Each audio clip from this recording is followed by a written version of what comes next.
Hi guys, അങ്ങനെ ഞാൻ വീണ്ടും വന്നു. ദേ ചോറ് തിന്നുന്ന സമയമാണ് കേട്ടോ. അതുകൊണ്ട് ദേ കറി ഉണ്ടാക്കി വെച്ചിട്ടുണ്ട്, ബീട്രൂട്ട് ഉപ്പേരി ഉണ്ട്, പിന്നെ ദേ മുട്ട വറുത്തതും ഉണ്ട് കേട്ടോ.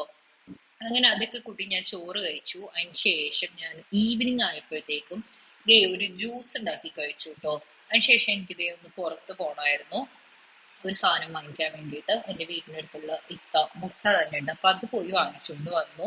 അതിന് ശേഷം ദേ രാത്രി ആയപ്പോഴേക്കും ഒരു ചിക്കൻ സാലഡ് ഉണ്ടാക്കി കേട്ടോ. കുളമായോന്ന് ചോദിച്ചാൽ കുളമൊന്നും ആയില്ല, നല്ല ടേസ്റ്റ് ഉണ്ടായിരുന്നു, സെറ്റ് സാധനം. അതിന് ശേഷം ദേ കുട്ടീനെ കുറച്ച് സമയം പുന്നരിച്ചു കേട്ടോ. ഇന്ന് ആൾക്കൊട്ടും വയ്യ, അതുകൊണ്ട് ആൾ ഇങ്ങനെ നമ്മളെ മേത്ത് തന്നെ ഇങ്ങനെ ഇരിക്കുകയാണ് കേട്ടോ. അങ്ങനെ അവള് കുറച്ച് സമയം പുന്നാരിച്ചോണ്ടേ ഇരുന്നു, അങ്ങോട്ടും ഇങ്ങോട്ടും എവിടെയും പോവാണ്ട് എന്റെ മടിയിൽ തന്നെ ആള് ഇരിപ്പുണ്ട് കേട്ടോ. ആൾക്കൊട്ടും വയ്യ, അതുകൊണ്ടാണ്. അങ്ങനെ ആളെ പുന്നാരിച്ചോണ്ടിരുന്നു കേട്ടോ. നീ എന്റെ ടൂണയുടെ കണ്ണ് നോക്കിക്കേ, മാഷാ അല്ലാ, എന്തൊരു ഭംഗിയാണ്.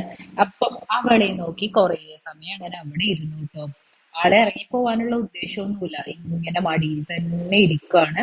അപ്പം പിന്നെ ഞാനും അവളെ ഇറക്കി വിട്ടൊന്നുമില്ല, കുറച്ച് സമയം അവൾ ഇരിക്കട്ടെ. അവളെ വല്ലപ്പോഴേ ഇപ്പൊ കൂട്ടിന്ന് പുറത്തിറക്കാറുള്ളൂ, കാരണം അവളെ ഹെയർ നന്നായിട്ട് കൊഴിയുന്നുണ്ട്. അപ്പം ഇവിടെ ആർക്കും അത് പറ്റില്ല, അതുകൊണ്ട് അവളെ കൂട്ടിൽ തന്നെയാണ് ഗൈസ്. അങ്ങനെ കുറച്ച് സമയം പുന്നാരമൊക്കെ കഴിഞ്ഞ ശേഷം ഞാൻ ദേ ബദാം എടുത്ത് കഴിക്കണ സമയത്ത് ആളെത്തിയിട്ടുണ്ട് കേട്ടോ.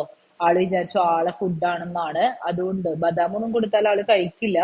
പിന്നെ വന്ന് വായിട്ട് നോക്കി കുറച്ച് സമയം ഇങ്ങനെ ഇരിക്കും കേട്ടോ, അവളെ ഫുഡാണെന്ന് വിചാരിച്ചിട്ട്. അല്ലാന്ന് അറിയുമ്പോഴേക്കും നൈസായിട്ട് ആള് പടിയാവും. അപ്പൊ ദേ പിന്നെ മഴയും പെയ്തു. അപ്പൊ ഇന്നത്തേക്ക് ഇത്ര മാത്രം. അപ്പൊ ഓക്കെ, ബൈ. ഇഷ്ടപ്പെട്ടാൽ ലൈക്ക് ആൻഡ് കമന്റ് സബ്സ്ക്രൈബ് ചെയ്യണേ. Okay, by.